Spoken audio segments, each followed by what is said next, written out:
welcome back to the Marvel Movie Minute, a daily podcast in which we smash apart the films of the Marvel Cinematic Universe into 1-minute chunks so we can analyze them in scrupulous detail. I'm Kyle Olson from the Road to Infinity podcast. Hey, and I'm Rob Cabasco, and we're computer people. Sure. You go through that experience where you have something, you're working on something, you think it's gone. Oh. And then, too many times it's gone, right? Oh, yeah. But what about those times where you think it's gone, and then you find out it's not gone? The relief. Is there a better feeling? No, I mean, there are better feelings, but is there... I'd say that's got to be in the top 10. Is there a better technological feeling than something that you thought was completely gone, and there it is? Oh. It's just the greatest thing ever. It's like you've been given part of your life back. Yes, right? It's like there's 5 hours you won't have to spend doing. Now, provided that you didn't spend those extra 5 hours recreating it and then finding the thing that was gone. That's just part of being a computer person. That's just part of life. Yeah. I didn't know that was going to get used. That was good. Yeah, there we are. So that brings us to minute 44, doesn't it? That's right. So we're picking up at minute 44 of 2008's The Incredible Hulk movie, directed by Louis Leterrier. And so when we pick up where we left off, which is them in the bridge in the rain, and Betty is still pleading with Bruce. So we were expecting that we would get his answer. Instead, she continues on. Come with me, please. Right. And so he still doesn't answer, and instead she goes in for the big embrace. And so as we see the two of them, like basically him saying, oh, okay, I guess that's his acknowledgement of it. We see his face, and his face isn't, whew, everything's okay now. It's, oh God, this is going to go so badly. It's a face. It's an really odd dark choice. Face. Yeah. It's a dark face. It's the eyes of a murderer. It's the eyes of It's the eyes of his first role. Oh, yeah. It's a little primal fear. Right, primal fear. That is the face of someone who's like, and yes, now I just have to find where to put the pieces. Oh, too easy. Like, what is that? It really is dark. And then immediately cut to them driving home. So like where they're, Bruce, master of stealth, in the car has reclined the seat entirely down. Yeah, that's smart. And Betty also put on glasses. I know. Betty wears glasses when she drives. Who knew? So she has night driving glasses, apparently. So then we get home. Looks to Betty's house. We see her, once again, they're drawing the curtains to keep the veil of secrecy around. And immediately cut to Betty handing Bruce a box. And it's like they basically show him the box, and there's a USB drive in there. I tried to zoom in. I couldn't find out what kind of USB drive it was. I think it's a SanDisk, but I couldn't be sure. It's very typical. It actually doesn't look, it's a bigger one. Today we have much smaller ones. But no, it's a very typical one on a lanyard. Yeah, on a lanyard. Typical of the time. And then so she's basically saying, it comes down to, here's the data. And so it's interesting. The first thing we hear Bruce say to Betty, this woman that he is the love of his life, that he's kept a totem of her. You got like the article that's been his guiding forces to cure this thing so I can get back to Betty. The first thing he says to her is about her dad. Does the general know you have this? Which is like, first of all, it's the equivalent of first of all, like anything like I missed you. No, dumbass. Well, Like if he knew, I wouldn't have it. Wait, that's why I'm going back to what we started with. This was the thing you needed. Yeah. This is the key. Yes, you got it. Everything. Here it is, the data. It just showed up. Yeah. You wouldn't go, Deus ex Betty. Oh my God, thank you. No. Does your dad know you have this? What is that? And which makes no sense. Yeah, it makes no sense. sense. And there's reasons which we'll discuss. A reason why. But crazy, and his hair's back to stupid hair. the smooth down. What is going on? I know. And then she says, I don't understand. Why can't we just... But we don't know. And that's where the minute ends. That's where the minute ends. However, that's not where our podcast ends. No. Because we're actually going to spend much more time talking about what isn't here than what is. So first of all, you think, wait, that is literally the minute? That's the minute. That's the minute. That's the minute. I'm going to go out as we go in to talk about why there's more to say. Yeah. This is the first time in 44 minutes of this movie that I went, That's nothing to say. Especially when we talk about what's missing. Yeah. Oh, this could have been a much better minute. Oh, it could have absolutely been. Because there is a treasure trove of deleted scenes that all fit right here in this minute. There actually are a record 6 deleted scenes that go with 6 scenes, and some of them are up to like 5 minutes long. Yes. So I mean, this could be an hour long thing. So we're gonna buzz through them, but we're gonna because there's only one that matters. There's only one that really matters. So we're gonna sort of just lightly touch on those, and then we're gonna dig deep onto the last one. So for those of you following along at home, you can find these obviously on the Blu-ray or the digital release, or on YouTube. They're all available. So the first one is called, we're doing them in the order that they would have been in the movie. So it looks like this scene was probably heavily edited. Right. Because it seems some of the scenes are even scored, which means they were in the film really late until they got cut out. So yeah, this scene was heavily chopped to pieces. So Bruce meets Leonard. So the first scene, we find out that Betty does not live alone. So this is actually a house she shares with Leonard. This is their house. So we find Leonard on the phone with a patient, and then in walks Betty and Bruce soaking wet. Like, hey, it's your girlfriend and her ex-boyfriend. Don't think anything. Don't think anything toward. Like nothing's gone wrong here. It's He's okay. a psychologist. He's like, this is healthy. Yes, this is fine. Tell me about your problems. And so then he basically says, you guys need to dry off.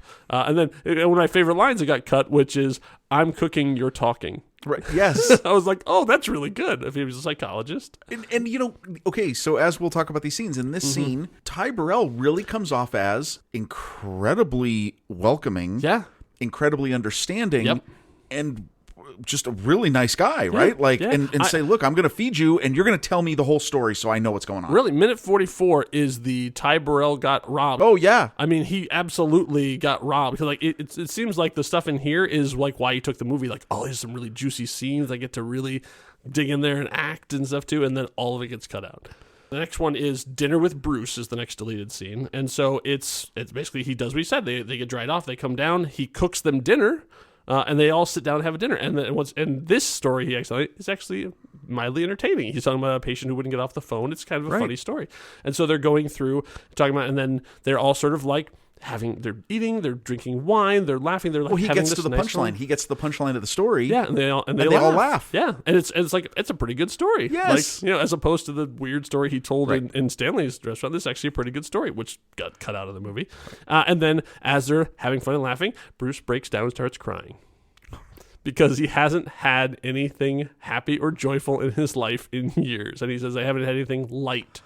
Okay, what I got to say is, like, you've been listening to us now for, 43 episodes. Yeah. We've talked so much about the emotion. Suffering of Bruce. Right? And we've sort of commiserated with this. This was it! Like, what? This is such a great scene. He finally gets to have, like, a normal time. He gets to finally be vulnerable. Yeah. In a safe place.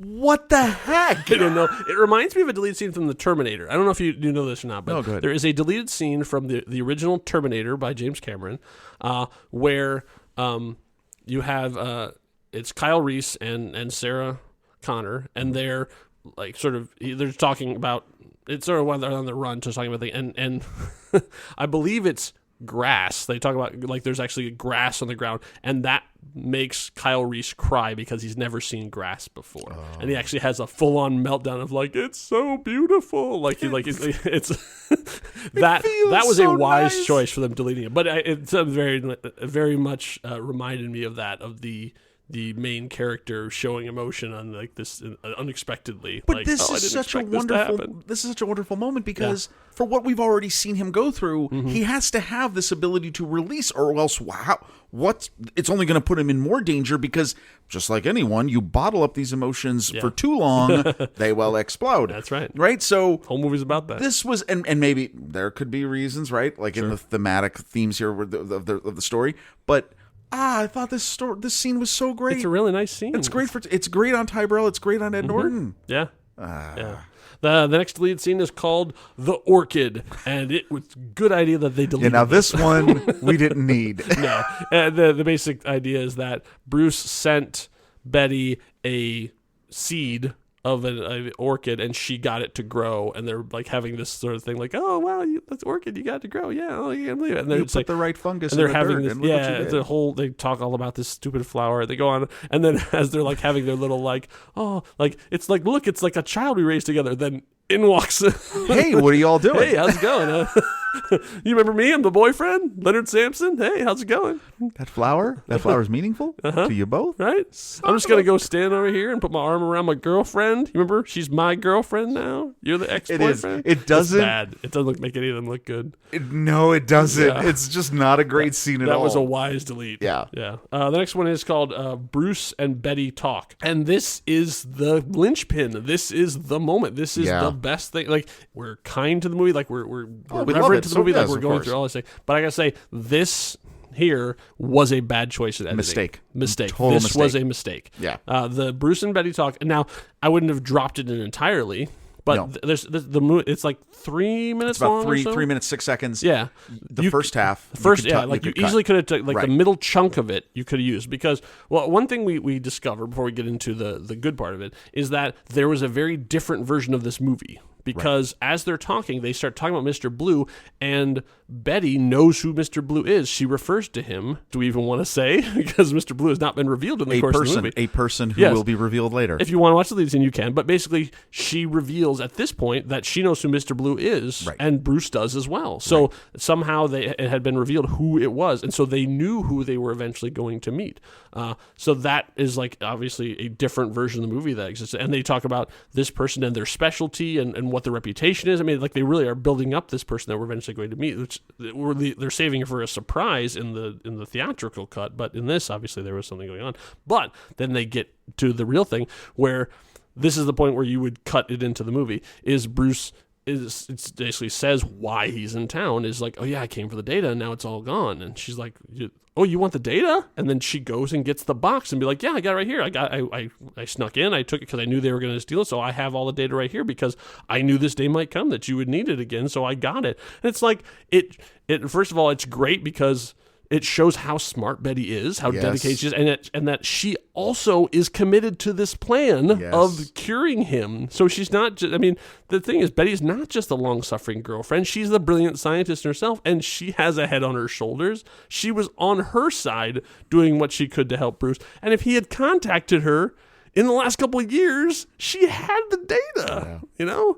Plus, it goes on, and then it picks up, and then in the middle of that is the scene that's actually in the movie of them talking about, oh, does the general know you have this stuff too? Because it turns, so he like starts like, oh my god, I can't believe you have it. This is fantastic.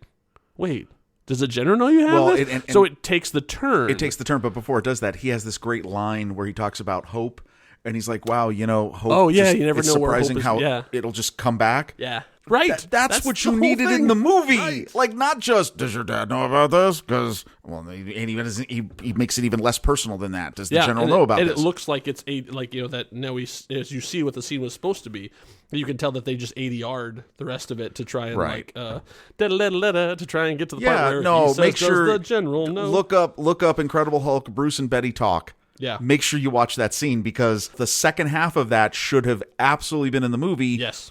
Because now we're just stuck with weird-haired Bruce being a dork. Yeah, it is a really, really good scene. I don't know why they didn't use the most important parts of it that I would think. All right, so that's Bruce and Betty Talk. So I highly recommend anyone who's seen this movie just watch that scene because it adds so much to the movie. The next one is Betty and Leonard. It's a silent scene. It's unusual because these two scenes go together, and it's more Leonard stuff. Right. Betty essentially, like after this conversation, goes up to their bedroom, her and Leonard, and then he's sitting on the bed, and then he just sort of like stands up. She walks over, and they embrace, and that's pretty much it. Like, and you think, oh, well, that's wherever that would have fit. Yeah. That's cool. They've resolved their issues and stuff, trust or whatever else. Yeah. So clearly, we acknowledge this is a weird situation. Yeah, they're good. Nothing weirder. This will not get any weirder. No. Until the next deleted scene. Yeah. The next deleted scene, the last one. Whew, finally, we get to the end of the deleted scene. Is Bruce and Leonard. This is unusual. Now, I feel bad because this is a really juicy Ty Burrell scene. Great performance by him in this. A lot of dialogue he had in this scene, and it's got a weird tone to it. So Bruce hears something. He wakes up. He's worried. He can't get to sleep. He goes downstairs, and he sees Leonard is in the living room, right, with the fireplace. With the fireplace going. It was the fire that he heard. It was the popping of the fire that's what woke him up. And Leonard has moved out to the couch. Yeah, so like what? So as I guess from that hug conversation, it was sort of like, so you're getting back together with Bruce, huh? Well, yeah, probably. All right, I guess I'll just go sleep on the couch and then I'll move out tomorrow. Right? Like, what? I don't know how did we get to that point where he's on the couch and he says like, oh, I thought it'd be easier for all of us. What?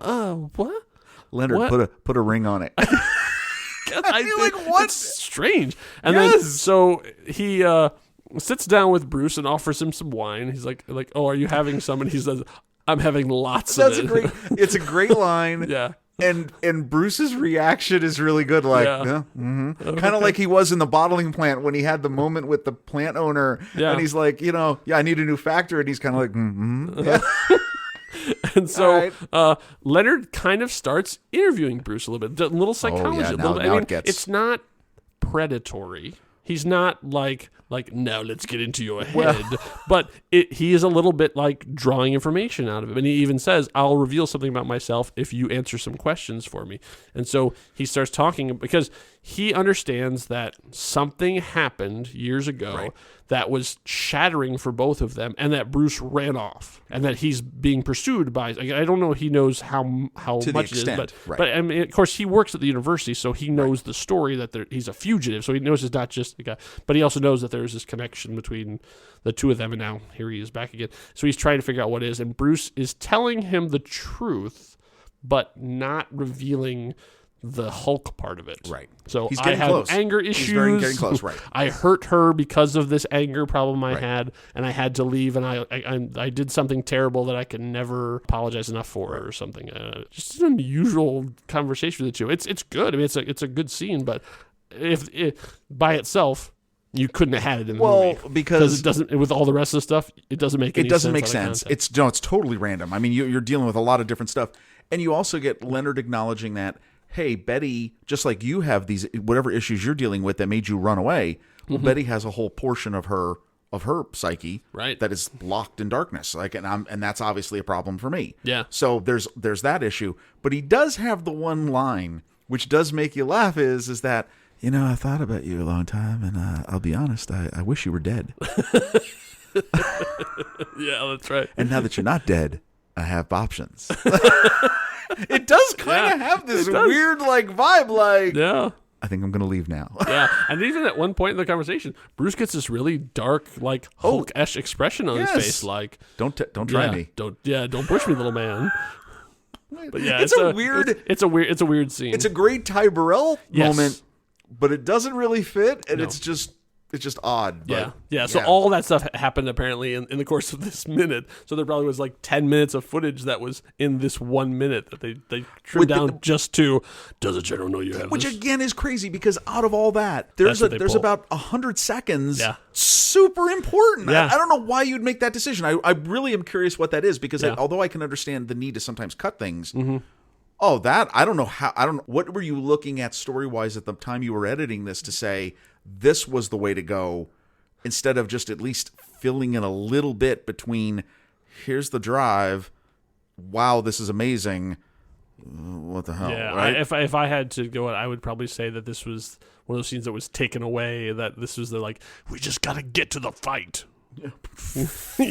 Come on. People don't want to hear all this relationship nonsense. We made him we can't make Bruce too soft. Right. He's got to have an edge.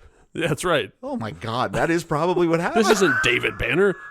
Oh no, this is Bruce Banner. We'll find out the end of the sentence at the end of this minute was, I don't understand why we can't just, and we'll find out the end of that sentence in minute 45, and hopefully there will not be as many deleted scenes that would go in for where minute 45 is. So in the meantime, if you've enjoyed what you've heard, we are on Patreon. Yes, you can support us even just $1 a month. You can get all kinds of stuff. You can get early access to shows. You can watch live streams, all kinds of stuff, not just for our show, but for the other shows on the Next Reel Network. So you can learn more at thenextreel.com/Patreon.